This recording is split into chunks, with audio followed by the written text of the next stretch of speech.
세상에 떠도는 기묘한 괴담들. 첫 번째 이야기, 목소리를 흉내내며 우리 집에 들어오려 했던 괴물. 26살 때 추석 연휴 때 일이다. 명절 때 고향에 가지 않는 친구 몇집 모여 술을 한잔하기로 했다.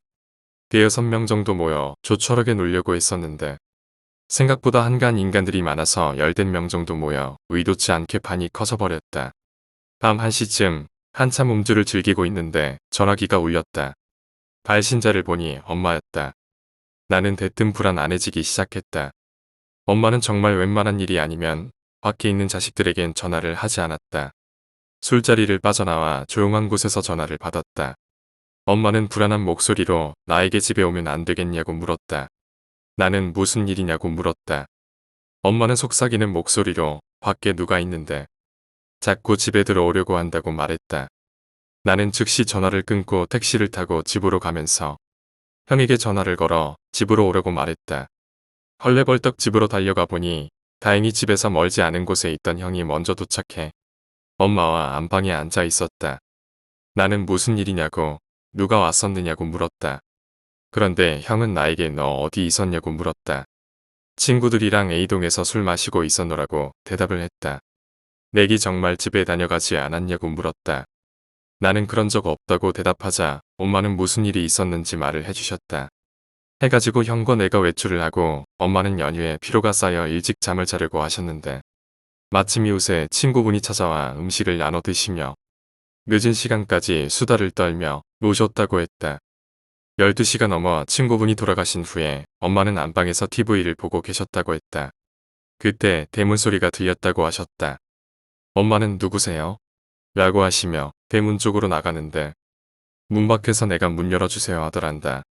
엄마는 이상한 느낌의 발걸음을 멈추고 물어보셨다. 늦는다면서 일찍 왔네. 무슨 일 있었나? 라고 물으니 내가 빨리 열어주세요 라고 하더란다. 분명히 내 목소리였다고 했다. 목소리는 분명 나인데 말투는 아주 건조했다고 했다. 무엇보다도 나는 집에선 엄마에게 존댓말을 하지 않았다. 엄마는 문 밖에 있는 게 내가 아님을 짐작하고 잠깐만 엄마 옷 갈아입고 있다. 잠시만 기다려라라고 말하니까 빨리 열어주세요. 다리 아파요. 빨리요. 라고 짜증 섞인 목소리로 대답했다고 했다. 엄마는 전화기를 집어들고 형에게 전화를 걸었는데 처음엔 형이 받지 않자 나에게 전화를 걸었다고 했다.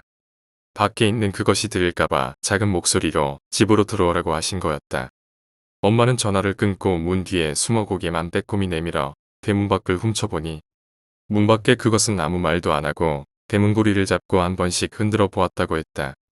우리 집은 대문이 낮아 보통의 성인 남자 그 정도까지는 보이는데 엄마의 말로는 만화 코난이나 김전일에 나오는 범인 그림자 같은 게 저울을 살피더니 문고리를 한번 흔들어 보고 엄마하고 부르더란다. 한참을 그러더니 나지막한 소리로 욕을 하더니 대문 오른쪽 내리막길로 내려가는 두 개의 발자국 소리가 들리더란다. 그러더니 왼쪽 오르막 쪽에서 발자국 소리가 들리더니 형이 집으로 들어왔다는 것이다. 나는 친구들에게 전화를 걸어 다시 못 가겠다고 양해를 구하고 안방에서 엄마가 잠들 때까지 곁에서 밤이 새도록 잠들지 못했다. 내가 17살 때는 내게 엄마 목소리를 흉내내던 무언가가 집으로 들어오더니 이제는 내 목소리까지 흉내를 내가며 우리 집에 들어오려는 그것은 누구였을까? 두 번째 이야기, 캠핑 괴담. 살면서 귀신을 한 번도 못 본 사람이 있고 수없이 본 사람도 있고 그런 거 같은데 나는 몇 번씩은 봤어. 좋은 건가? 이건 내가 중학교 1학년 때 있었던 일이야. 중학교 1학년 때 정말 아무 생각 없었을 때 나는 친구들과 캠핑 가는 것을 좋아했지. 항상 주말만 되면 짐 싸들고 나이가 어리다 보니까 멀리는 못 갔어.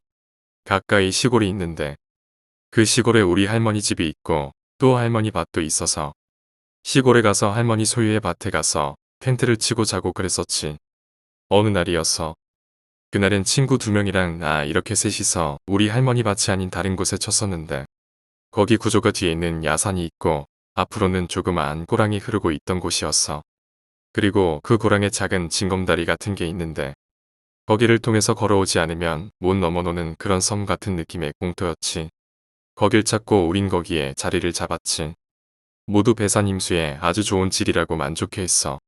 한참을 놀다가 이제 밤이 되고 저녁 만들어 먹은 거 치우고 딱 자려고 누웠어. 그때가 정말 여름이어서 너무 더운 거야. 텐트가 안 좋은 거였는지 방충망 같은 거만 잠그고 다 열고 잤는데도 정말 더웠어. 그래서 팬티만 입고 잤지. 그렇게 딱 잠이 들었는데 어느 순간 온몸이 너무 추운 거야. 정말 말도 안 될 정도로 차가웠어. 그 한기에 잠을 딱 깼고 눈만 감고 있었는데 갑자기 내 눈앞에 무슨 영상이 보이는 거야. 우리가 텐트 친 곳 다음 꼬랑이 있고 그 너머는 또 밭이 쫙 펼쳐져 있는데 이제 막 새싹이 돋기 시작한 것들이 심어져 있었지. 난 눈치챘지. 지금 보이는 영상은 바로 우리가 있는 곳이었어. 텐트를 펼친 섬 같은 곳에서 꼴랑 건너 밭을 보는 시각이었지. 그런데 밭 한가운데에 어떤 흰 소복을 입은 여자가 낫을 들고 미친 듯이 웃으면서 우리 쪽으로 오는 영상이었어. 눈은 광기에 휩싸였고 입은 찢어지게 올라가 있고 그 입에서 침이 질질 흘리며 달려오고 있었어. 나도 모르게 신음소리를 냈는데 그때 옆에서 친구가 이러는 거야. 너도 보이냐? 응. 그리고 맨 끝에 누워있는 친구 한 명도 그러는 거야. 시발 나만 그러는 게 아니었구나. 니들 다 자는 줄 알았는데.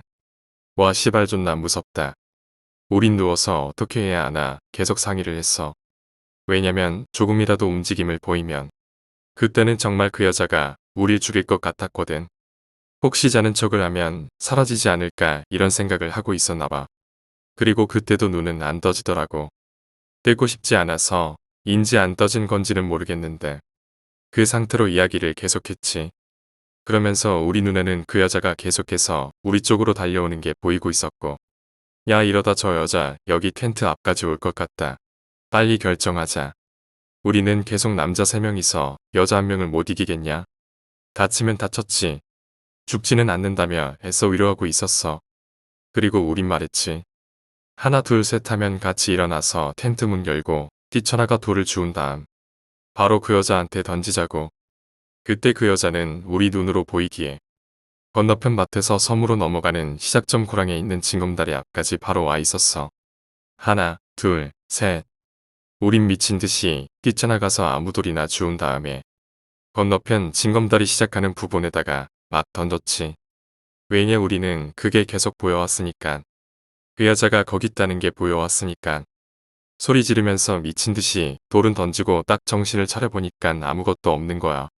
눈앞에는 멀리 있는 마을에 보이는 가로등. 그리고 꼬랑물 흐르는 소리 풀벌레 소리 이런 것들 뿐이었어. 우리는 서로를 멀뚱멀뚱 쳐다봤지. 그리고는 바로 짐 챙겨서 할머니 집으로 가기보단 각자 집으로 가는 게 더 안전하겠다 싶고 그게 할머니에게 피해 주지도 않는 것이겠다 싶어서 집으로 귀가했어. 후일담. 그리고 몇 달 뒤에 추석이라 할머니 집으로 갔지. 막 뭐 먹으면서 TV 보고 있었는데 할머니가 물어보는 거야. 그때 너희 1박 2일 놀러 온다고 왔다가 할머니 집도 안 들리고 왜 바로 갔냐고 그래서 그때 있었던 일을 농담하듯 할머니에게 얘기해줬지. 할머니가 막 정색하면서 나한테 뭐라고 하는 거야.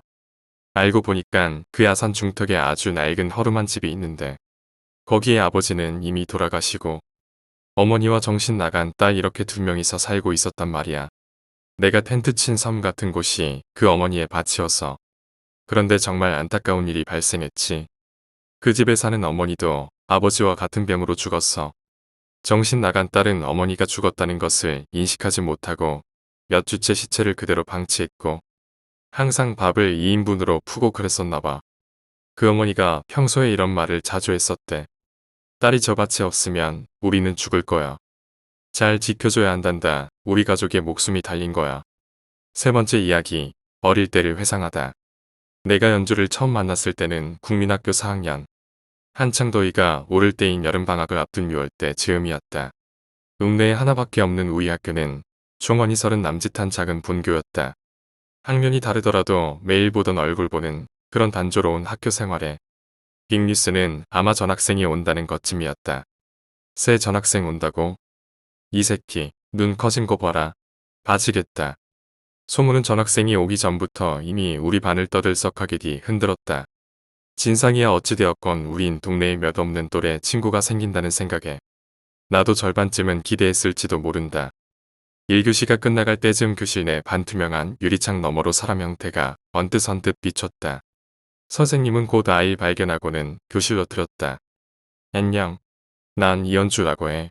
잘 부탁해. 엄청 이뻐. 야, 서울애인가 봐. 그랬다.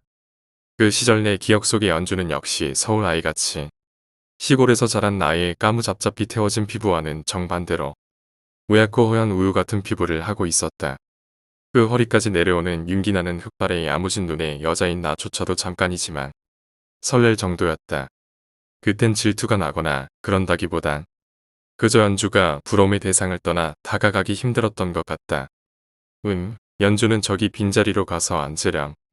교실은 빈자리가 차고 넘쳤건만 선생님은 연주의 자리를 내 옆으로 배정해 주셨다. 이제 우리 반의 홍일점은 내가 아니게 되었던 것이다.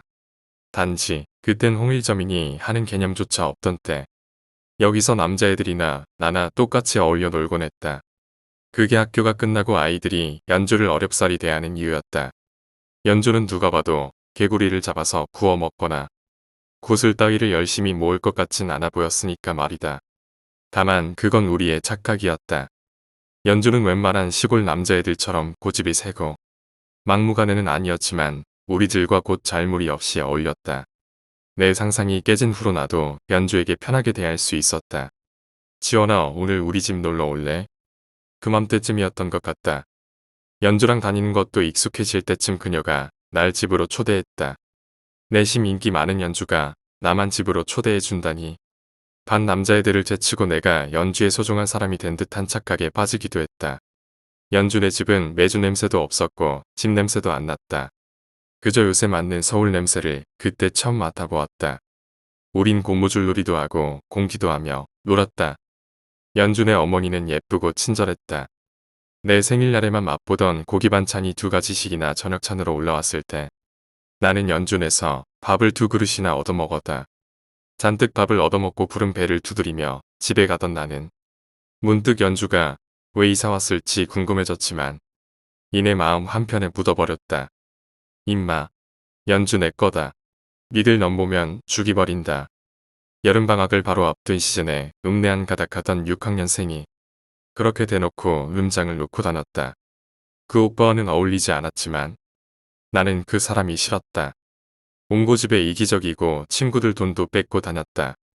우리 또래 아이들은 모여서 틈만 나면 그 오빠 욕하기 바빴다. 어린 마음이었지만 막연히 그런 괴물로부터 연주를 빼앗기기는 싫었다. 나는 더 연주 옆에서 보호자 마냥 붙어 다녔다. 덕분에 들러붙는 남아들은 없었건만 꼭 그렇게 생각하지 않아도 당시 순수했던 기억으로는 이성교진이 누가 사귄다느니 하면 놀림감이 되는 것이라 여겨졌었다. 이에 어찌되었건 연주랑 나는 반의 둘뿐인 여자로서 그 이상의 단짝 친구가 되어 있었다. 여름엔 산으로 겨울로 잠자리채와 통 하나씩 들고 모험을 떠났고 겨울엔 포대자루 하나 들고 흰 눈 가득 소복이 쌓인 동선 언덕을 빙판이 될 정도로 설매도 탔다. 우리의 인연은 그렇게 더없이 빠르게 지나갔다. 곧 우리는 중학교에 올라가게 되었다. 아버지의 노력이 결실을 맺어 서울에 작은 분점을 내게 된 것도 그맘때였다. 우리 가족은 모두 기뻐서 얼싸안고 춤췄다. 오랜만에 퇴근하는 아버지 양손에 치킨이랑 콜라가 들려져 있었다. 그 기쁨에 전염된 나는 이 기쁜 사실을 연주에게 가장 먼저 말해주고 싶었다. 이제 중학교에 가면 읍을 벗어나서 버스 타고 갈 텐데 걱정이다. 흔들거리는 그네 위에 걸터 앉아서 연주는 연신 중학교에 대한 근심과 걱정으로 넋두리를 해댔다. 그 소리를 듣는 둥 마는 둥 말을 끊으며 내 기쁜 소식을 알렸다. 연주야, 내 서울로 이사가. 난 흥분해서는 외쳤다. 아마 그 시적 내 가장 좋아하는 친구이자 같은 여자가 봐도 이쁜 연주에 대한 부러움과 갈망이 서울에 대한 내 환상을 갖게끔 한 건 아닌가 싶다. 그 연주와 내가 같은 서울 아가씨가 되는 것이다. 내 서울에 대한 막연한 상상은 서울로 올라가면 내가 무엇이든 될 것 같았기 때문이었다. 그 기쁜 마음을 온몸 가득 느꼈으리라 생각할 만큼 연주는 자기 일인처럼 축하해 주었다. 나는 그때 내가 마주친 연주의 눈에 어린 다른 감정을 읽지 못했다. 지원아, 우와, 너 그거 노래 불러주라. 만날 흥얼거리는 거. 연주의 말투는 나와 늘 붙어 다닌 탓인지 서울말과 사투리가 반쯤 섞여서 나오곤 했다. 그게 어색하면서도 귀엽게 느껴지기도 했다. 이거 말하는 거야? 어째 매일 흥얼거리던 노래가 막상 밥상이 차려지니 망설여지기도 했다. 목을 가다듬던 내 눈에 들어온 연주는 큼지막한 눈동자로 날 지그시 바라보고 있었다.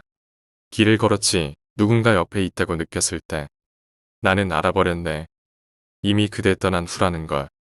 나는 혼자 걷고 있던 거지. 갑자기 바람이 차가워지네. 마음은 얼고 나는 그곳에 서서 조금도 움직일 수 없었지. 마치 얼어버린 사람처럼. 나는 놀라서 있던 거지. 달빛이 숨어 흐느끼고 있네. 떠나버린 그 사람. 생각나네. 돌아선 그 사람. 생각나네. 도중 힐끗거리며 연주 눈치를 살피긴 했지만 내가 생각해도 그럭저럭 괜찮은 완창이었다. 연주는 고맙게도 말없이 눈을 감고 노래를 경청해 주었다. 그런 연주를 보니 노래가 끝났음에도 무어라 말을 꺼내야 할지 몰라. 갈팡질팡하며 마른 하늘을 올려다보았다. 해질 영노을이 붉게 물들어 있었다. 어느새 눈을 뜬 연주는 나와 같이 그것을 바라보았다. 두 소녀는 그네에 앉아 그렇게 저녁 노을에 젖어갔다. 지원아. 응? 엉겁결에 당황하며 답하는 나를 보며 한번 피식 웃더니 연주는 자신이 왜 이곳에 오게 되었는지 이야기해 주었다. 연주는 태어날 적부터 몸이 약했다. 약한 게 어느 정도냐면 당시 나는 잘 이해 못하는 어려운 말들도 중간중간 섞여 있어 잘 기억은 안 나지만 다른 건 다 제치더라도 연주의 인생이 20살을 넘기기 힘들 거라는 것만은 아직도 머릿속에 각인되어 있다. 그건 내게 처음 겪는 충격이자 두려움이었다. 이제 서울로 올라가면 어쩌면 연주는 보지 못할 수도 있다. 하지만 그 이별과 이 이별은 어린 내가 느끼기에도 무게가 달랐다. 영영 이별하는 아픔이란 어린 내가 감당하기엔 가슴 먹먹해질 만큼 답답하고 무거운 이야기였다. 그렇게 말없이 하늘만 바라보며 어느덧 해가 뉘엿뉘엿 져버려 푸르게 물든 밤하늘을 응시하고 있었다. 언제가? 모르겠어. 조만간 갈 것 같다. 알았어. 우리 이제 집에 가자. 어머니 걱정하시겠다. 히. 연주는 말랑말랑한 서울말에 어머니에서만 격하게 발음하는 어색한 사투리를 쓰고는 먼저 일어났다. 나는 그 뒤로 연주를 따라 얼마 되지 않는 말없이 함께하곤 헤어졌다. 그게 내가 이사하기 전날 마지막으로 본 연주의 모습이었다. 이른 이침부터 부산스럽게 준비하는 소리에 눈을 뜬 나는 우리 집 대문 앞에 생전 처음 보는 커다란 이삿짐 트럭을 보고는 놀라서 벙쪘다. 세수조차 할 틈 없이 그렇게 우리 가족은 부랴부랴 서울로 이사했다. 어린 나였지만 그래도 13년 남짓 살아온 고향 땅을 떠나며 많은 추억들이 주마등 마냥 스쳤다. 연주에게조차 인사치 못한 것을 깨달은 후엔 이미 늦은 후였다. 그래도 우린 친구였다. 내가 서울로 간다 하여 그 우정을 저버리는 일은 없을 것이다. 그리고 꼭 다시 찾아올 것이다. 그렇게 설렘 반 두려움 반 부푼 가슴을 안고 고향 땅을 떠났다. 처음 3년은 정말이지 정신이 없었다. 서울은 나의 상상처럼 멋지고 화려한 곳이 아니었다. 그저 다른 거라곤 모두 서울말을 쓰고 개구리 잡기 곤충 채집 대신 삼삼오오 모여 빵집에 드나들었고 구슬치기 대신 서양 가수가 부르는 노래를 듣곤 춤을 추었다. 나는 그네들과 어울리기 위해 부단히도 애썼다. 난생 처음 내 돈으로 옷도 사보고 어른들이나 즐겨 마시던 커피도 마셨다. 그렇게 나는 서울에 녹아들었다. 연주의 소식을 들은 건 고등학교 입학시험 준비로 한창 골머리를 앓고 있을 때였다. 어떻게 주소를 알았는지 연주에게서 편지가 왔다. 나는 놀라 기뻐했지만 그건 잠시였다. 연주의 편지 내용은 안부나 고향 친구들의 이야기들 뿐이었다. 답장할 상황이 여의치 않던 나는 답장하는 것을 잊어버렸다. 그렇게 내 기억 속에 참새처럼 이쁜 연주는 주변에 더 이쁘고 화려한 서울 친구들에 의해서 잊혀갔다. 다시 연주를 마주친 건 그로부터 3년 후 고향에 방문했을 때이다. 당시 내겐 고등학교 올라가서 사귄 남자친구가 있었다. 때문에 고향엔 나 빼고 가족들끼리 가라고 했건만 기어코 날 데리고 갔다. 연주를 본 것은 큰 방앗간이 있던 둘레길 옆을 지날 때였다. 지원아. 저만 치서 부르는 누군가의 반가운 외침에 난 돌아보았다. 그곳은 몰라보게 수척해진 연주의 얼굴이 있었다. 연주의 얼굴엔 고된 삶의 흔적이 느껴졌다. 지원아. 나야, 연주. 오랜만이야. 기쁘게 부르며 내 손을 덥석 잡는 연주를 보며 나는 이 아이러니한 상황에 당황했다. 그렇게 이쁘고 아름답고 씩씩하던 연주는 사라지고 지금 내 눈앞에는 초췌해지고 마른 시골 처녀가 서 있었다. 반면 나는 나이답게 적당히 건강한 몸매와 머릿결, 타지 않아 다시 하얘진 피부를 가지고 있었다.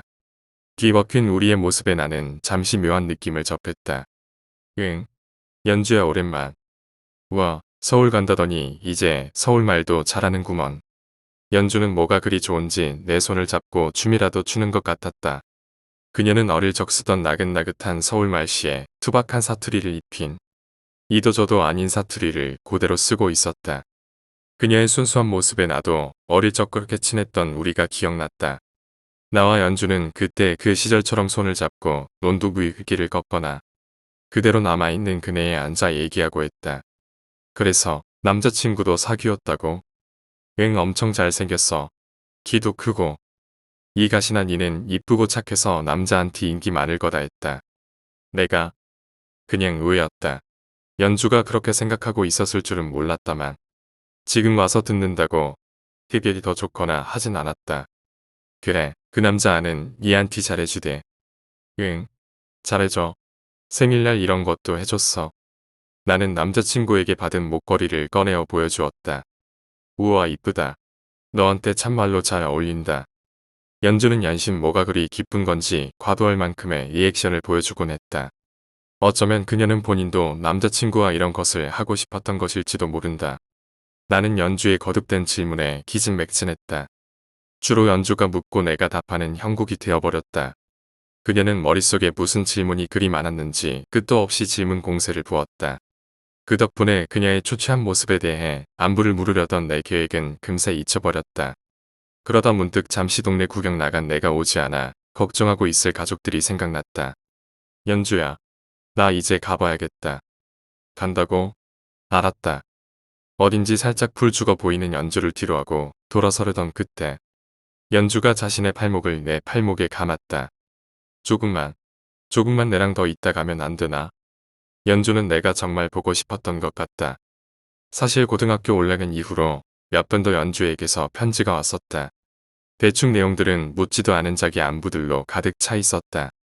내용은 모두 읽어보았지만 다 잘 지내고 있다는 식의 내용이었다. 답장을 왜 안 했냐고 물어보면 어쩌지? 실망할까? 뭐라고 변명할지 머리를 무던히 굴리는 내 노력은 헛고생이었다. 그녀는 내게 편지의 편자도 꺼내지 않았다. 다만 같이 다녔던 우리의 추억이 깃든 국민학교에 다시 갔다. 분교는 작았다. 그땐 몰랐는데 작고 아이들에게 맞춰져 있었다. 다시 4학년 여름. 우리가 처음 만난 그 교실의 그 책걸상에 걸터 앉아서 우린 도란도란 이야기를 나눴다. 지원아, 네 그때 얼마나 웃겼는지 아나? 하하, 내도 안다.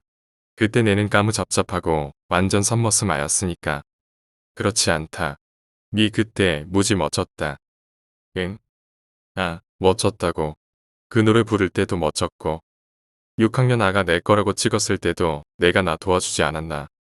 너 정말 멋졌다. 이제 와서 말하지만 연이 좋아했었다. 연주의 쉴 새 없는 발언에 그냥 말문이 막혔다. 이런 뜬금없는 고백의 고기가 갸우뚱했다. 내 상식 속에는 동성끼리의 사랑은 전혀 없었다. 그래서 그냥 친한 친구로서 좋아하는 건가 그렇게 넘겨짚었다. 아니, 어쩌면 알고 있었는지도 모른다. 다만 내가 좋아하고 사랑하는 사람은 지금 내 곁에 있는 남자친구이지 절대 연주가 될 수 없다. 지금 나도 연주를 좋아할 수도 있다고 느낀 것은 짧은 한순간의 동정심이었을 것이다. 연주는 말이 없는 내 손을 잡고는 어깨에 얼굴을 기댔다. 친구 같기도 하고 연인 같기도 한 모호한 상황에 나는 벙어리가 되어버렸다. 연주는 그렇게 흘러가는 시간 속에서 조용히 나지기 말했다. 이 순간이 계속되었으면 좋겠다. 네 그 노래 다시 불러줄 수 있나? 노래? 응, 네 이사 가기 전날 불러준 그 노래. 목이 안 좋아서 다음에 꼭 불러줄게. 그럼 꼭 불러주기다. 사실 그보다 더 좋은 팝송이니 댄스곡에 더 빠져있던 나는 어릴 적 고리타분한 노래를 따라 부르지 않았다. 연주에게 실명을 안겨주긴 싫어서 목이 아프다며 대충 둘러댔다. 그 말을 믿는 연주가 약속하자며 건넨 그녀의 손에 이어진 손목이 참으로 앙상하다고 느꼈다. 이틀이라는 시간은 너무도 빨라서 금세 다시 서울로 돌아가는 날이 되었다. 연주의 얼굴을 어찌 봐야 하나 망설이던 나는 그렇게 정하지 못하고 결국 연주를 보러 가지 않았다. 그로부터 시간이 흘러나는 어느덧 대학생이 되었다. 난생 처음 술도 해보고 미팅, 소개팅 등 많은 것을 경험해 보았다. 그렇게 매 순간순간 즐겁게 대학 생활을 보내던 내게 어느 날 편지 한 통이 왔다. 정말 오랜만에 잊고 지내던 연주의 편지였으나 내용은 반갑지 못했다. 그건 연주의 죽음이었다. 편지 봉투 속에는 단순히 연주의 죽음을 알리기 위한 내용만 있는 것이 아니었다. 연주가 죽기 전에 내게 쓴 편지도 있었다. 지금 당장 전혀 믿기지 않는 얼굴로 조심스레 편지를 꺼내어 읽었다. 어쩐지 편지를 잡은 내 손은 덜덜 떨리고 있었다. 안녕, 지원아. 두서없이 이런 편지를 또 보내. 그냥 내 진심만 전하고 가게 해줘. 허락해 줄래? 내 친구가 되어줘서 고마웠어. 몸도 마음도 병들어가던 내게 빛을 알려줘서 고마워. 세상 하나밖에 없는 가장 사랑했던 친구야. 짧은 편지를 몇 번이고 위에서부터 아래로 읽어 내려갔다. 이건 정말 마치 떠나는 사람이 쓴 글이었다. 아무렇지도 않게 여겨왔던 내 인생과는 이제 멀어진 연주와의 별에 내 가슴은 거대한 바위에 짓눌린 듯 무거워지고 아파왔다. 불 꺼진 방창으로 들어오는 여름 햇살은 내 기분과는 반대로 화창했다. 나는 당장에 필요한 채비만 하고 곧장 고향으로 내려갔다. 내려가는 기차 내에서 내내 연주의 얼굴만이 떠올랐다.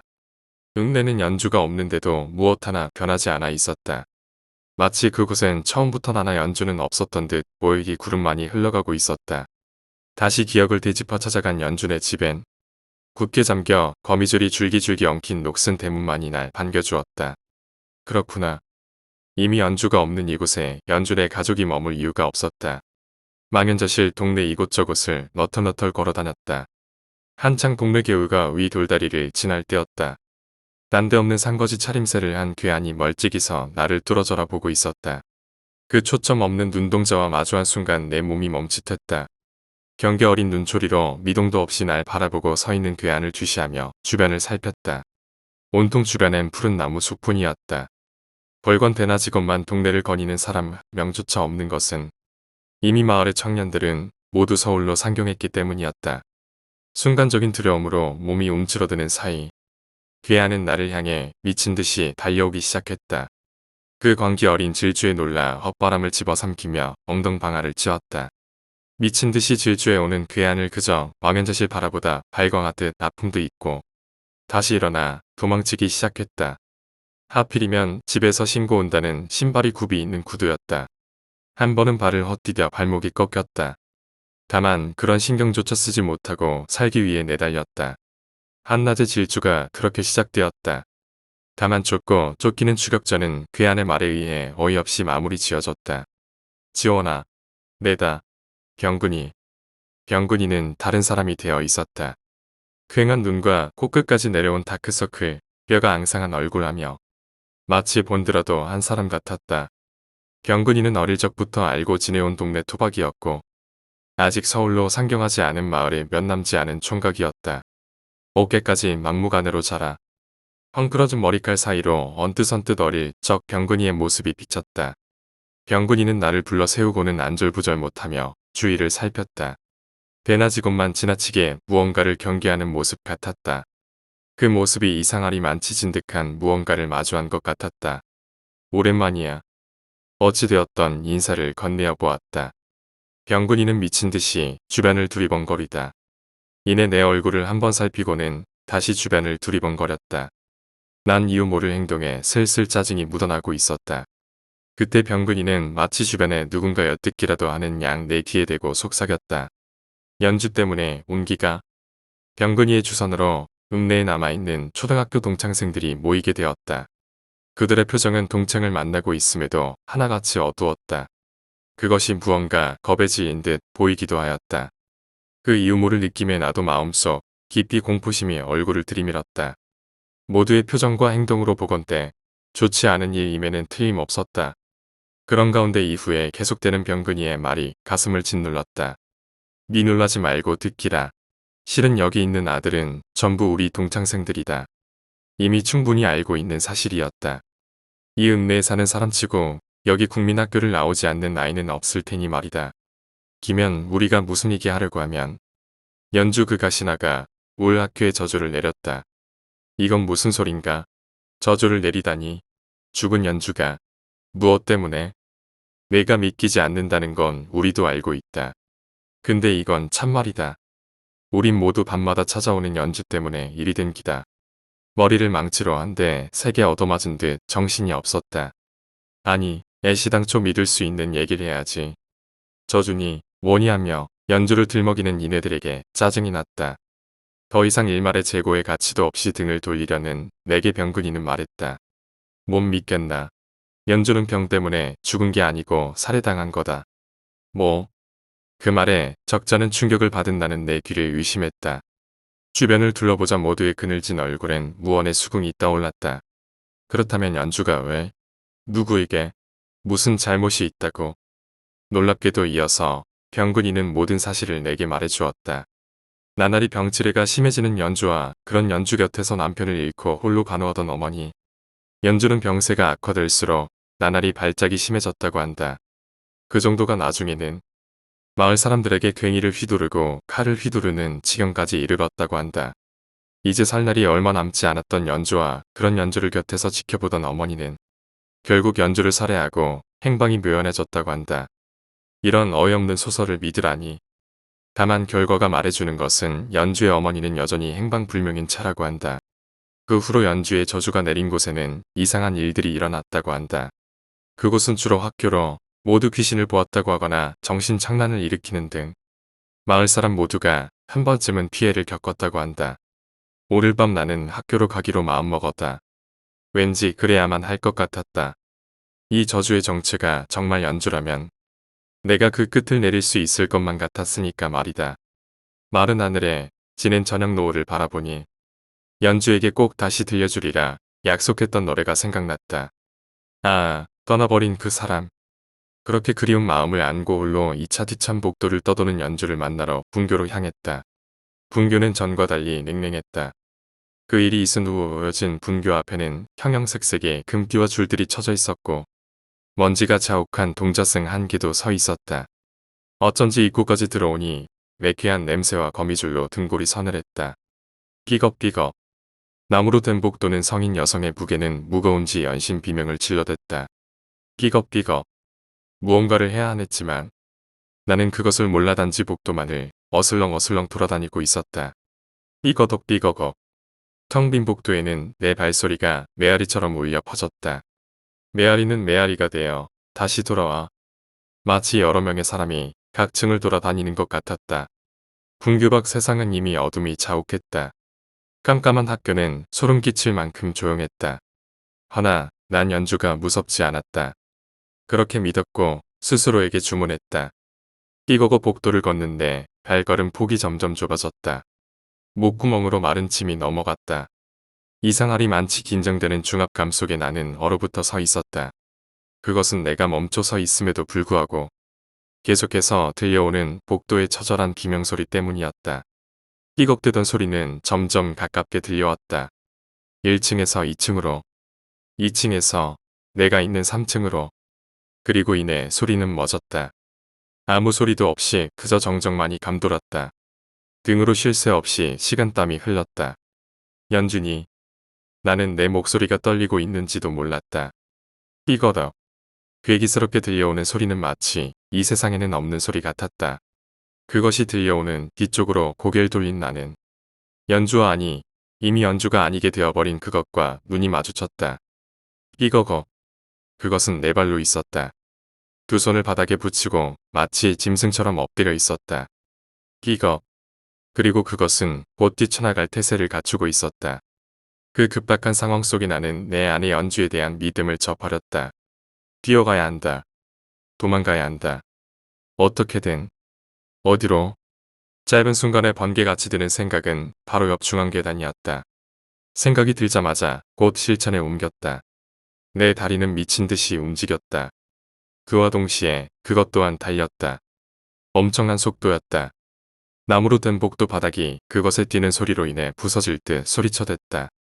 죽음의 힘을 다해 계단을 뛰어내려가기 시작했다. 내 평생 그렇게 달려보긴 처음이었을 것이다.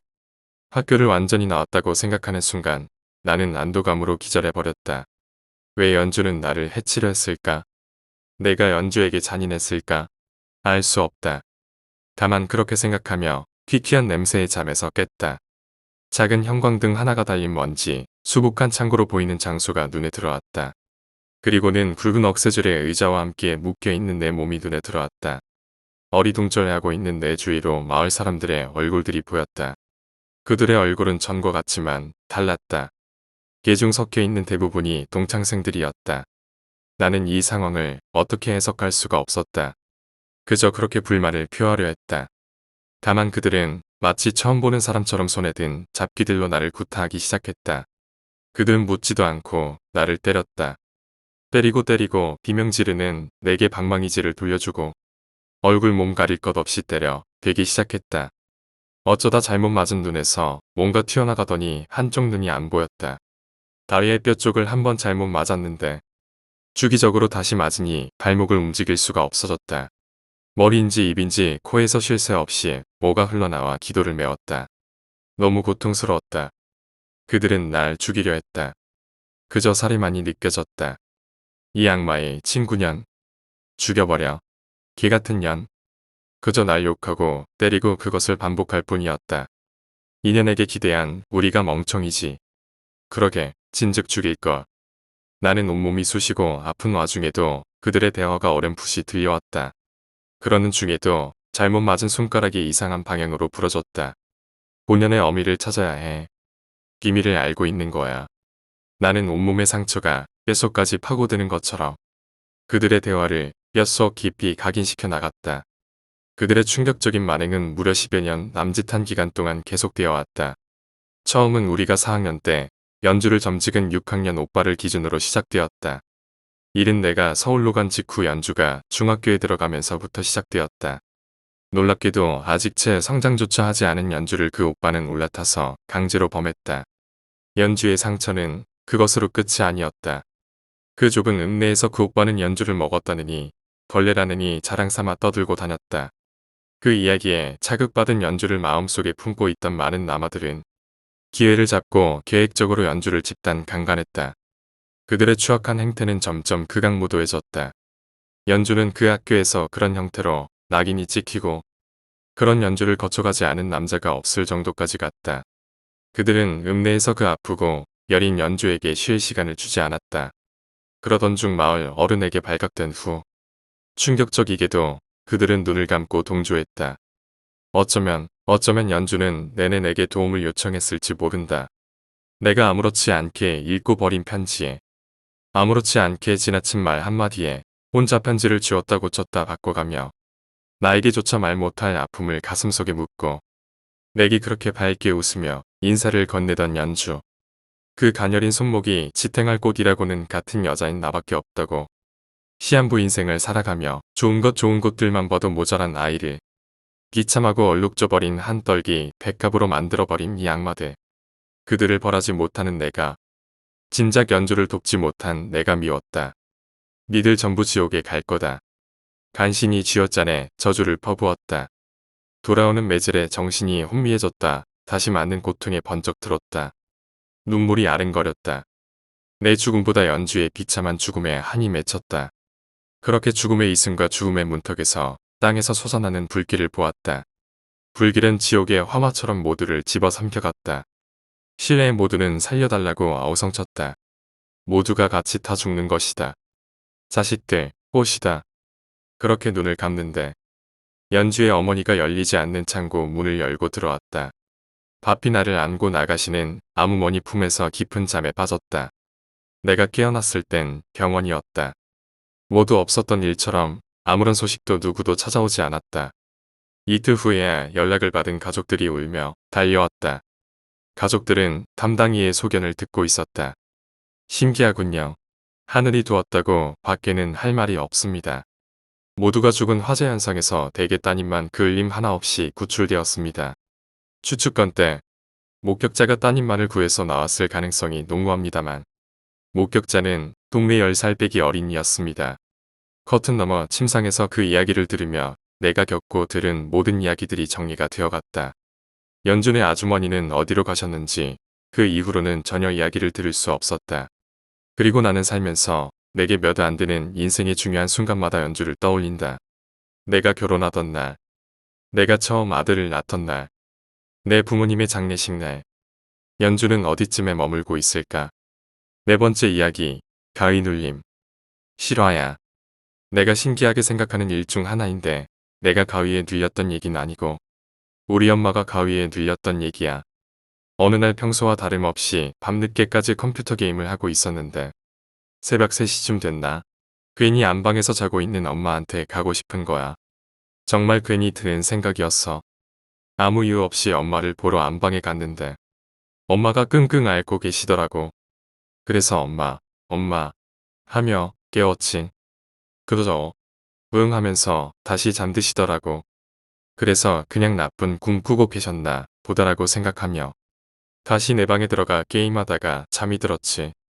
그리고 다음날 엄마랑 같이 빨래를 개다가 어제 일이 문득 생각나서 엄마, 어제 왜 끙끙 앓았어? 나쁜 꿈 꿨어? 라고 물어보니까 엄마, 가위 눌렸었나 봐. 라고 하시는 거야. 그리고 얘기를 하시는데 다 듣고 나니 신기하면서 살짝 소름도 돋더라. 얘기인즉슨 어젯밤에 엄마가 가위를 눌리셨는데 너무 힘들어서 내 동생 이름을 현서야. 현서야. 라고 소리치며 불렀는데 목을 눌리셨는지 목소리가 안 나오시더래. 그렇게 한참 내 동생 이름을 부르시다가 이번엔 내 이름을 부르셨는데 역시나 목소리가 안 나오시다가 현규야.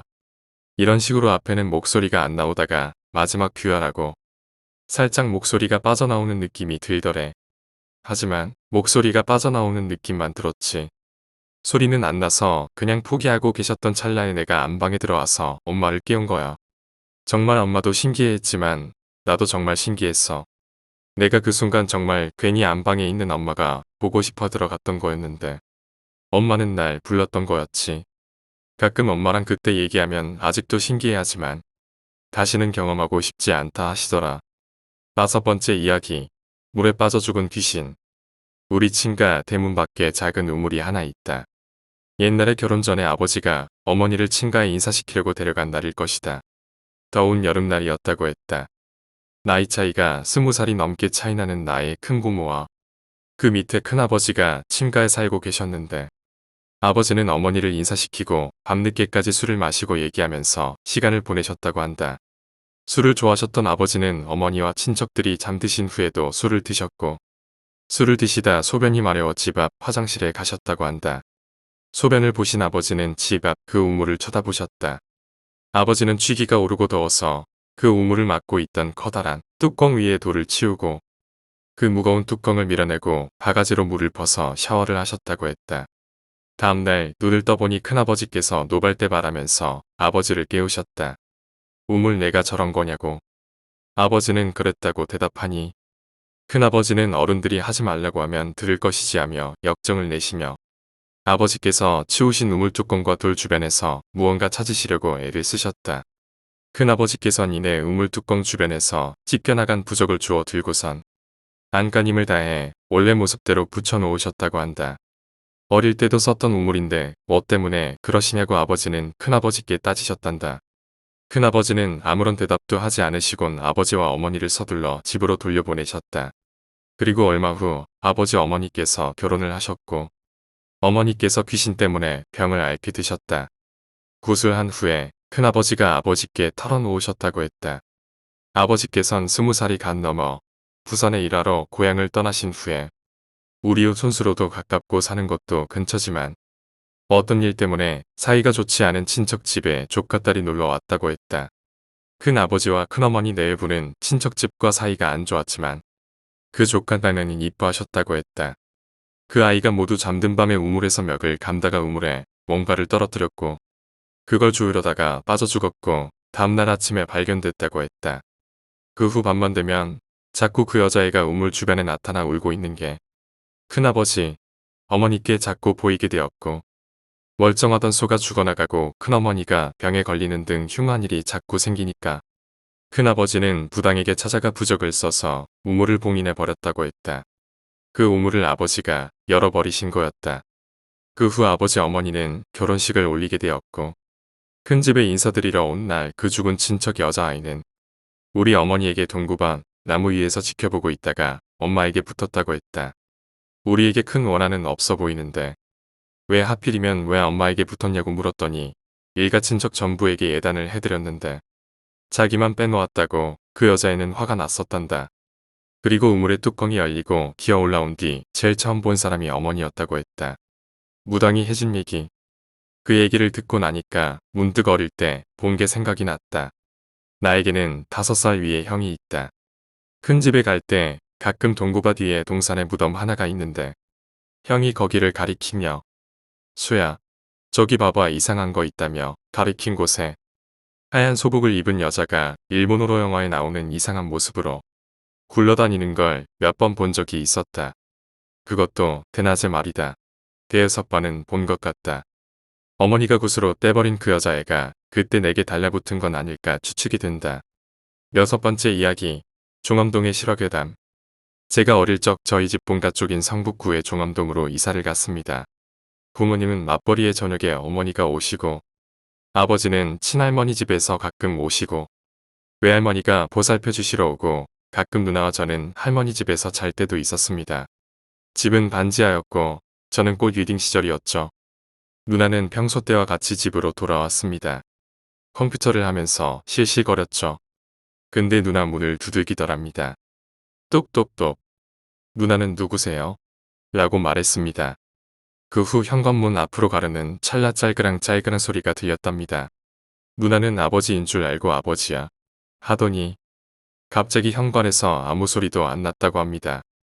누나는 다시 방으로 가서 게임을 했더라죠. 그리고 저는 다음날 할머니와 안암동에서 돌아와서 집에서 그냥 별거 없이 전 TV를 보고 할머니는 음식을 하시고 누나는 컴퓨터를 했죠. 저는 할머니가 심부름을 시키셔서 잠시 마트를 가려고 집을 나왔습니다. 뭐 대충 간단한 심부름이었기에 저는 사러 가는 찰나 어떤 아저씨가 계셨습니다. 피부는 까맣고 인상은 어두우며 노란색 티에 운동복 바지를 입고 계신 아저씨는 저를 보시더니 잠깐 서 계시다가 어디론가 가셨습니다. 엄마가 저녁 때 퇴근하시기 1시간 전쯤 할머니는 집으로 가시고 저는 잠에 들었고요. 저는 다음날 할머니 집에서 있었습니다. 보통 누나는 집에 불을 다 켜는 편은 아니고 자기 방에만 켜놓고 게임을 하죠. 누나가 그날도 평소랑 다를 바가 없어 자기 방에서 컴퓨터를 하는데 계단 내려오는 소리가 들리더랍니다. 누나는 정적이 흐르는 상태에서 가만히 있었고 방불을 그대로 둔 채 숨죽이고 있었습니다. 그리고 갑자기 현관문의 문고리가 돌아가는 소리가 들리더라더군요. 정말 식은 남이 날 정도로 무서웠다고 하는군요. 그리고 열쇠 구멍에 뭔가가 들어가는 소리가 들리고 열쇠가 맞지 않아서 나는 쇳소리가 막 났답니다. 무서워서 눈물이 나는데 정적이 흐르다가 갑자기 아무 소리도 안 나서 아 갔나 보다. 아무 소리도 안 난다. 괜찮을 거다 하는 생각이 들었다고 합니다. 누나는 방에 항상 먹을 것을 둡니다. 환타나 사탕 같은 먹을거리들을요. 그래서 그냥 자기 방에 있던 컵에 담긴 물을 마시고는 한숨을 내쉬었다고 하더군요. 그런데 갑자기 뚝뚝뚝 하는 소리가 들리더랍니다. 돌아간 줄 알았는데 그게 아니었던 거죠. 집 구조는 간단합니다. 바깥 현관을 열고 계단을 내려가서 집 문을 열면 오른쪽에 화장실 있고 왼쪽으로 좀 더 들어오면 방이 하나. 그 옆에 거실 부엌이 있고 부엌 옆에 큰 방이 있습니다. 그리고 이게 뭐지 하고 전화기에 손을 대는 찰나 현관문을 꽉 차더랍니다. 누나는 무서워서 쥐 죽은 듯이 누구세요 하니 계단 올라가는 소리가 들리고 바깥쪽 대문이 열리는 소리가 들렸다고 하더군요. 그리고 그날은 아버지가 집에 오셨습니다. 그리고 이런 상황이 생기면 또 어떻게 할 것인가 하고 서로 이야기를 했습니다. 그리고 경찰에 알리는 요령에 대해서도 말씀해 주셨습니다. 더군다나 초저녁 6시에서 밤 9시 사이에 이뤄지는 일이다 보니 부모님도 걱정 많이 하셨나 봅니다. 그리고 그 다음 날은 할머니께서 집에 머무셨습니다. 그러고는 또 한동안 조용했죠. 여느 때와 다를 게 없이 누나는 집에서 이번에는 온 집안에 불을 다 켜놓고 컴퓨터를 했습니다. TV도 켜놓고요. 저는 그날 할머니 집에 있었습니다. 할머니 집에서 TV를 보던 도중 누나에게 다급하게 연락이 왔습니다. 내용인 즉 집에 혼자 있는데 너무 무섭더라는 겁니다. 누나는 집에 오는데 어떤 이상한 남자가 서성였고 자기가 집에 들어가자 어디론가 가버렸다고 합니다. 그리고 이번에는 누나 방에 창문이 하나가 있는데 그쪽에서 발걸음 소리가 들리더니 커튼의 그림자가 비치고 쪼그려 앉혔다는 겁니다. 그리고 커튼을 들춰보니 갑자기 어디론가 가버렸다고 합니다. 밤 8시였죠. 누나는 초등학생이던 관계로 잘 준비를 했고 불을 끈 찰나 갑자기 현관 앞에 누가 서더랍니다. 누나는 아버지에게 들은 대로 침착을 유지하고 집 전화 수화기를 잡았습니다. 그리고 또 흐르는 몇 주간의 정적이 쭉 이어졌고 누나는 궁금한 나머지 현관을 갔다 갑니다. 현관에서 누나는 누구세요를 했고 아무런 기척이 느껴지지 않자 그냥 다시 이불 속으로 들어왔다고 합니다. 그런데 창문에서 바스락바스락 소리가 나니까 확인해 볼 수도 없고 너무나 무서운 나머지 할머니 집으로 전화를 걸었고 할머니와 저는 집으로 갔고요. 그날도 할머니랑 누나랑 저랑 같이 할머니 집으로 가서 잠을 잘 수밖에 없었습니다. 다음날 저는 또 유치원이 끝나고 할머니와 집으로 갔는데 열쇠가 없었습니다. 그래서 화장실 쪽을 보니 방충망이 다 뜯겨져 나가 있었고 창살은 조금 휘어져 있는 것을 보았습니다. 저는 화장실이 급했고 날도 더웠던 터라 할머니와 저는 지쳤고 제가 몸집이 작으니 할머니의 도움으로 화장실 창문을 통해 들어갔습니다. 그리고 집에 들어와 현관문을 열고 저는 낮잠에 들어 펴렸죠. 저녁에 엄마가 퇴근을 하시고 할머니는 집에 돌아가신 후 그날 밤 저는 엄마와 같이 누워 있었습니다. 누나는 누나 방에서 잠을 자고 아버지는 보통 밤에 오십니다. 잠시 상황을 설명드리자면 엄마는 다리에 마사지기를 하고 계시고 코를 골고 계셨습니다. 저는 잠결에 살짝 깨 있었습니다. 근데 누군가 TV 쪽에 서랍장을 막 뒤지는가 싶더니 거울을 건드는 것 같았습니다. 뭔가 낯설었지만 잠결이 던터라 신경을 쓰지 않았죠. 그리고 엄마 핸드백을 뒤지고 옷장도 막 열었던 걸로 기억합니다. 그리고 제 왼편에 엄마가 누워 계시는데 엄마 쪽으로 가시더니 실실 막 웃던 소리도 기억납니다. 그러다 저희 집에 고물단지인 세븐라이너가 작동하자 방에서 나가서 누나 방으로 향했습니다. 다음날 집안은 시끄러웠죠. 집에 진짜 무슨 일 난 것 같이 경찰이 와 있고 엄마 아버지가 다들 모여 계셨습니다. 그러고 나서 저는 유치원에 갔지만 누나가 말하길 자기가 밤에 자기도 모르게 일어났다고 합니다. 그리고 자기 쪽에서 어두컴컴한 그 공간에서 사람 눈 같은 걸 봤고 자기가 마주쳤다고 합니다. 보통 그 시간에 아버지가 오시기 때문에 아버지가 담배를 사고 오시는 줄 알았다고 말하더군요. 그래서 누나가 아빠야 왜 이제 와? 라고 말하니 갑자기 현관 쪽으로 빠른 걸음으로 가더니 현관문을 부서들 듯 세게 닫고 갔다고 합니다. 집에는 여자 속옷이 막 찢기거나 없어졌고 엄마는 자는 동안 누군가 자기 몸을 더듬은 것 같았다고 했습니다. 없어진 물건은 목걸이가 없었고 거울이 삐뚤어졌고 다행히 또 다치진 않았고요. 저희 집은 그래서 당분간 할머니 집에서 지내기로 했고 경찰에서도 잘 조사를 해주었습니다. 그러고 나서 경찰에서 이틀 후 연락이 왔습니다. 범인을 잡은 것 같다고 경찰서로 와달라고 했습니다. 저희 엄마와 누나는 경찰서로 갔고 경찰서에서 말하기를 아침에 조사하러 왔다가 돌아가고 나서 순찰하러 왔을 때 누군가 저희 집에 기웃거리더랍니다. 경찰은 동네에서 아침부터 있던 사람이 계속 기웃거려서 의심이 되길래 조사를 했고 이 사건의 용의자로 지목이 된 거죠. 그러고 나서 거의 심증이 확실한 상태에서 저희 엄마와 누나를 보저 부인했다고 합니다. 그러니까 여자만 사는 것 같고 집도 자주 비고 남자라고는 잘 오지도 않는데 게다가 꼬맹이 남자 하나가 있으니 쉽게 본 거죠. 더군다나 여자 혼자 있는 시간이 많고 물증도 없으니 개기면 되겠다고 생각했나 봅니다. 그리고 잘은 기억은 안 나지만 재판까지 갔던 걸로 기억합니다. 근데 마지막에 증거 있느냐고 우기는 바람에 증거 불충분으로 풀려났다고 하더군요. 근데 그 사람은 전과 오범이었고 같은 수법으로 저희 집을 털다가 기웃거리다 잡힌 거죠. 저희는 멘붕된 걸로 기억합니다. 정말 충격 먹었어요. 그리고 2달 뒤 이사를 갔고 남자는 풀려날 때 웃었던 걸로 기억합니다. 확실하진 않지만요. 특히 여자분들 혼자 자취하시더라고 집에 자주 친구들을 부르시고 정말 여자 혼자 산다는 것을 표시내면 안 됩니다. 여자가 혼자 있는 게 진짜로 만만하다고 생각하거든요.